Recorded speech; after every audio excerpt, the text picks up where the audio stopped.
आज रूस यूक्रेन महायुद्ध के 58 दिन बीत चुके हैं। रणभूमि रक्तपात से भर गई है, लेकिन कौन सा योद्धा जीता, पुतिन या ज़ेलेंस्की? दुनिया अब तक पूछ रही है। इस महायुद्ध का फैसला होने से शायद और वक्त लगे, ऐसी लगातार जानकारियां और खबरें भी हैं। पुतिन अपने दुश्मन ज़ेलेंस्की को छोड़ने वाले नहीं हैं, लेकिन पुतिन उनका क्या करेंगे?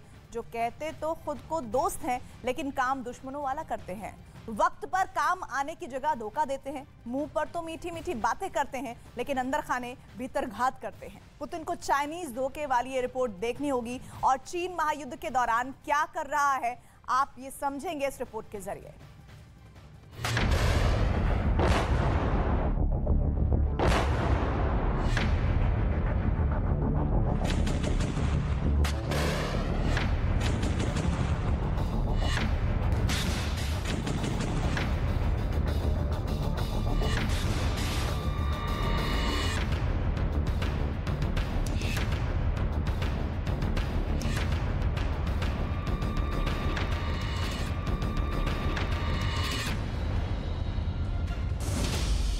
अमेरिका और यूरोप का रूस पर बैन, रूस के रूबल पर संकट, रूस का करोड़ों रूबल बेकार, रूस को करारा झटका, भारी मुश्किल में फंसा रूस, चीन काट रहा चांदी।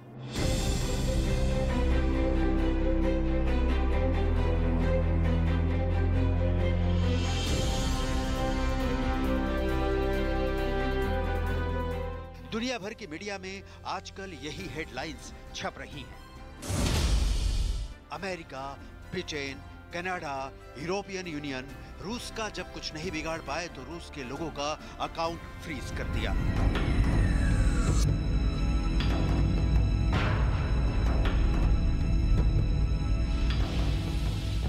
इन अकाउंट्स में जमा रकम कितनी है, आप सुनेंगे तो दंग रह जाएंगे। $630 बिलियन। रूस के दो बड़े बैंकों स्बर बैंक और अल्फा बैंक से ट्रांजैक्शन पर अमेरिका ने पूर्ण प्रतिबंध लगा दिया है। आर्थिक रूप से रूस को तोड़ने की कोशिश में ये सब हो रहा है, लेकिन ये तो होना ही था। लेकिन अब तो वो हो रहा है जिसकी आशंका भी ना थी। चीन की चालबाजी, वो भी रूस के खिलाफ। अगर आप सोच रहे हैं कि शी जिनपिंग तो पुतिन के यार ठहरे, तो ये कोरी गलतफहमी है जो खुद चीन ने फैलाई है। लेकिन इसकी आड़ में चीन रूस के खिलाफ जो कर रहा है, वो दोस्त की बीच में छुरा मारने जैसा है। ऐसा हम क्यों कह रहे हैं, इसे समझना बिल्कुल आसान है।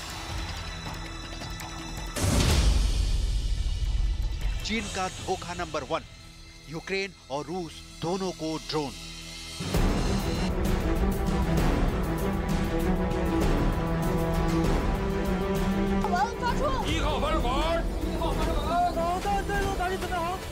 एक तरफ चीन यूक्रेन के खिलाफ लड़ाई में रूस का दोस्त होने का दावा करता है,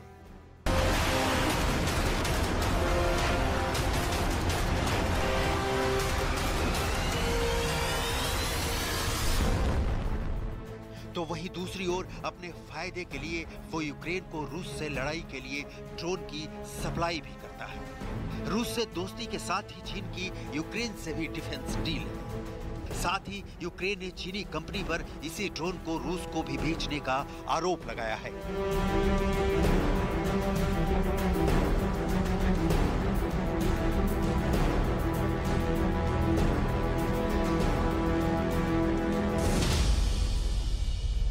रिपोर्ट्स के मुताबिक चीनी कंपनी DJI के बनाए ड्रोन का इस्तेमाल यूक्रेन ने रूस के खिलाफ लड़ाई में किया है। यूक्रेन के उप प्रधानमंत्री माइखाइलो फेडोरोव के मुताबिक यूक्रेन ने चीनी कंपनी DJI से 2372 क्वाडकॉप्टर और 11 military unmanned aerial vehicle drone 68 million यानी करीब 513 अरब रुपये में खरीदे हैं।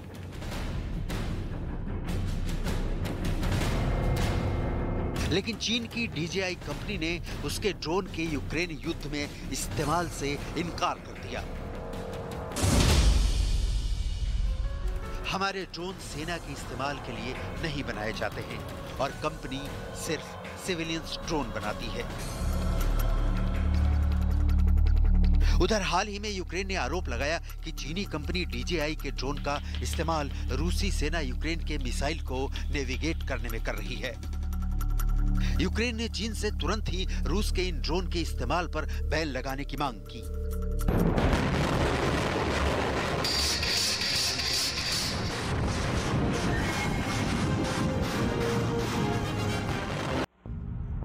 लेकिन ड्रैगन तो ड्रैगन ठहरा। जवाब दिया कि अगर रूस के पास ये ड्रोन है तब भी उसके पास उन्हें डीएक्टिवेट करने की टेक्निक नहीं है। मतलब जिद भी मेरी, पट भी मेरी। यूक्रेन से भी पैसा कमाओ और रूस से भी। युद्ध में कमाई की चिंता ने चीन को कहां पहुंचा दिया है, चीन के धोखे का दूसरा उदाहरण जरूर देखना चाहिए। चीन का धोखा नंबर 2, रूस के रूबल को गिराने की चाल। रूसी मुद्रा रूबल की कीमत अपनी करेंसी युआन की तुलना में तेजी से कम कर दिख रही है। चीन ने इसके लिए फॉरेन एक्सचेंज रेट कंट्रोल में ढील दी, जिसे रूस के रूबल की कीमत चीन के युआन की तुलना में तेजी से गिरी। चीन के इस कदम से उसका रूस से होने वाला आयात सस्ता हो गया। यूक्रेन पर हमले के बाद पश्चिमी देशों के इंटरनेशनल पेमेंट सिस्टम यानी स्विफ्ट से कई रूसी बैंकों को बाहर करने के बाद उसकी करेंसी रूबल की कीमत में 40% तक गिरावट आई थी।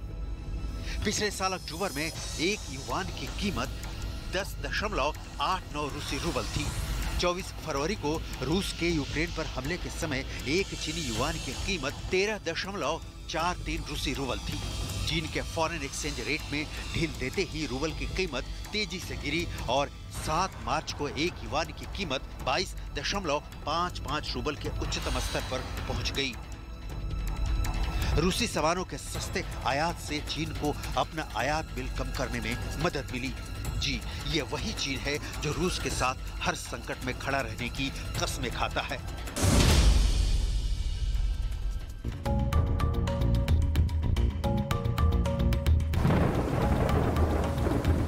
दगा रगों में हो तो दोस्त क्या दुश्मन क्या, मौका जब भी मिलता है चीन सब कुछ भुला बैठता है। ड्रैगन के धोखे की दास्तान की पूरी कहानी सुनाने में तो सालों बीत जाएंगे, लिहाजा यहाँ शॉर्टकट में समझिए कि पुतिन को भी शी जिनपिंग ने और कौन-कौन से धोखे दिए हैं। चीन का धोखा नंबर 3, अपने पेमेंट सिस्टम को बढ़ावा। चीन रूस से न सिर्फ सस्ते आयात को बढ़ावा दे रहा है बल्कि इस बढ़े हुए व्यापार को अपने पेमेंट सिस्टम चाइना यूनियन पे यानी CUP के जरिए कर रहा है। पश्चिमी देशों ने रूस के कई बैंकों को स्विफ्ट से बाहर किए जाने के बाद रूसी बैंकों के कार्ड आधारित पेमेंट के लिए CUP पसंदीदा पेमेंट सिस्टम बनकर उभरा है। स्विफ्ट एक सिक्योर मैनेजिंग सिस्टम है जिसका इस्तेमाल बैंक तेज और सुरक्षित तरीके से सीमा पार पेमेंट भी करते हैं, जिससे इंटरनेशनल ट्रेड में आसानी होती है। रूस स्विफ्ट के विकल्प की तलाश में है। ऐसे में चीन उसे अपने CUP जैसे सिस्टम ऑफर कर रहा है। चाइना यूनियन पे यानी CUP दुनिया का सबसे बड़ा कार्ड पेमेंट ऑर्गेनाइजेशन है जिसने 7 अरब कार्ड जारी किए हैं। चीन इस चाल से CUP को दुनिया भर में पॉपुलर बनाना चाहता है, जबकि CUP चीन से पैसों को अवैध तरीके से भेजने के पसंदीदा साधन के रूप में भी काफी विवादित रहा है। चीन का धोखा नंबर 4, युद्ध से पहले ही रूस से कर लिया था गेहूं, गैस, कोयला खरीदने का करार। चीन ने 24 फरवरी को यूक्रेन युद्ध शुरू होने से पहले ही इसे भांप लिया था। इसलिए फरवरी की शुरुआत में ही रूस के साथ गेहूं के आयात पर लगे प्रतिबंधों को हटाते हुए रूस से ज्यादा गेहूं खरीदने की डील की थी और गैस खरीद को लेकर बड़ा करार किया था। इस साल फरवरी की शुरुआत में रूसी राष्ट्रपति पुतिन की चीन यात्रा के दौरान ही चीन ने गेहूं, गैस और कोयले से जुड़े करार किए थे। ऐसे समय में जब दुनिया भर में अनाज की कीमत पिछले 10 साल के उच्चतम स्तर पर है, तो दुनिया के सबसे बड़े गेहूं उत्पादक देश रूस से बड़ी मात्रा में गेहूं की खरीद से चीन को अपने यहाँ अनाज सप्लाई सुरक्षित बनाने में मदद मिलेगी। साथ ही चीन ने युद्ध से पहले ही रूस के साथ एनर्जी कॉरपोरेशन डील के तहत 10 अरब क्यूबिक मीटर गैस खरीदने का भी करार कर लिया था, जिसकी कीमत है $117 अरब यानी करीब 8.89 लाख करोड़ रुपए। शी जिनपिंग हमेशा से उस नीति पर चलते हैं जिससे सिर्फ चीन को फायदा हो। दुनिया की कूटनीति की किताब में ये सही भी है, लेकिन इस कूटनीति की किताब में दो दोस्तों के बीच दोस्ती का किस्सा भी आता है और दुश्मनी की कहानियां भी। जब रूस युद्ध में फंसा है, पुतिन यूक्रेन के फ्रंट पर बुरी तरह घिरे हैं, अमेरिका और यूरोप की शक्तियां पुतिन पर प्रतिबंधों की बारिश कर रही हैं, तब उम्मीद थी कि चीन रूस का साथ देगा, लेकिन हो रहा उल्टा है। चीन फंसे हुए रूस से हर तरह की मुनाफा वसूली कर रहा है। धोखे पर धोखे की चीन की कहानी अंतहीन है। रूस और चीन डिफेंस पार्टनर हैं। जानकारों का मानना है कि ये साझेदारी रूस से ज्यादा चीन को फायदा पहुंचाएगी। रूस से रक्षा करार का फायदा चीन अपनी सेना के आधुनिकीकरण में उठाएगा। चीन तेजी से अपनी सेना का आधुनिकीकरण करना चाहता है।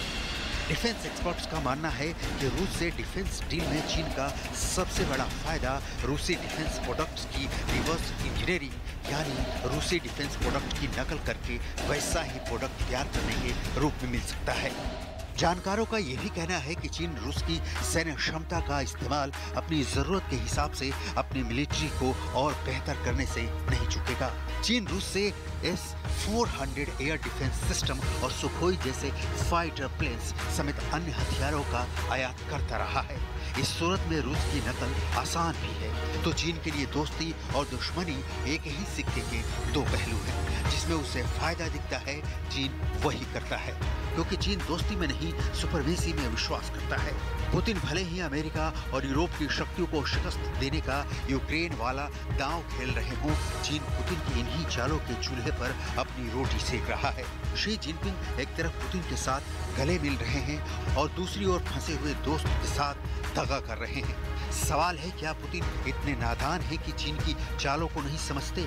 जवाब आसान है, बिल्कुल नहीं। पुतिन इस मुश्किल वक्त में एक और चीन जैसा दुश्मन कदापि नहीं चाहते और चीन के लिए डबल बुरा चाहे। इधर भी हम तेरे, उधर भी हम तेरे।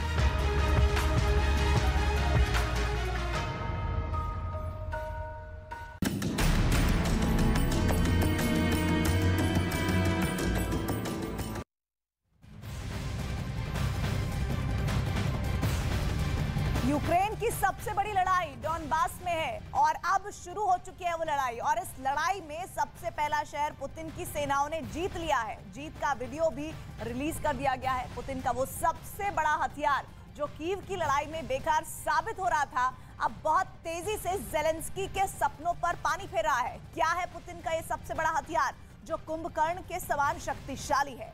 देखिए हमारी ये स्पेशल रिपोर्ट।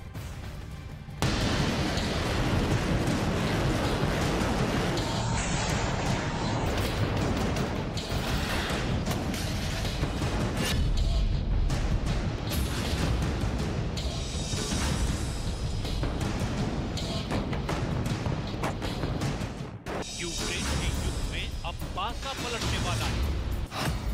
ज़ेलेंस्की ने कीव में जो पराक्रम दिखाया है वो अब डोनबास में बिल्कुल नहीं चलने वाला है।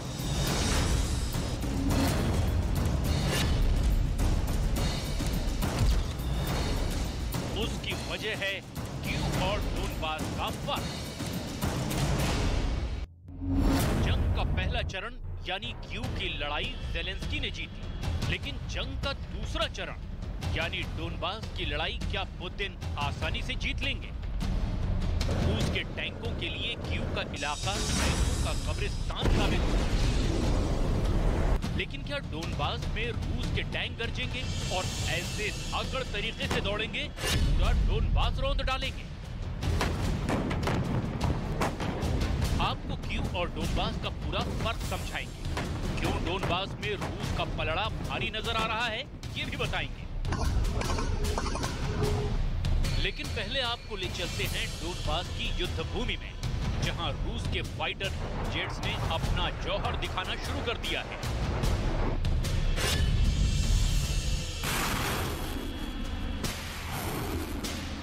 यूक्रेन के करीब 1000 छोटे मोर्चे और हथियारों पर रूस ने सफलतापूर्वक बमबारी की है। डोनबास में पुतिन की जीत शुरू हो चुकी है। रूस ने बैटल ऑफ डोनबास में पहला शहर जीत लिया है। बैटल ऑफ डोनबास के इस सबसे पहले शहर का नाम है क्रेमिना। यूक्रेन के नक्शे में ये है क्रेमिना शहर। रूस की आर्मी ने क्रेमिना की कुछ तस्वीरें रिलीज की हैं, जिसमें दिखाया गया है कि किस तरह यूक्रेन की आर्मी इस क्रेमिना शहर को छोड़कर भाग गई है। और न सिर्फ ज़ेलेंस्की के लड़ाके भाग गए, बल्कि अपने T-65 टैंक भी छोड़ गए हैं, जिस पर रूस के सैनिकों ने कब्जा कर लिया है और बाकायदा यूक्रेन के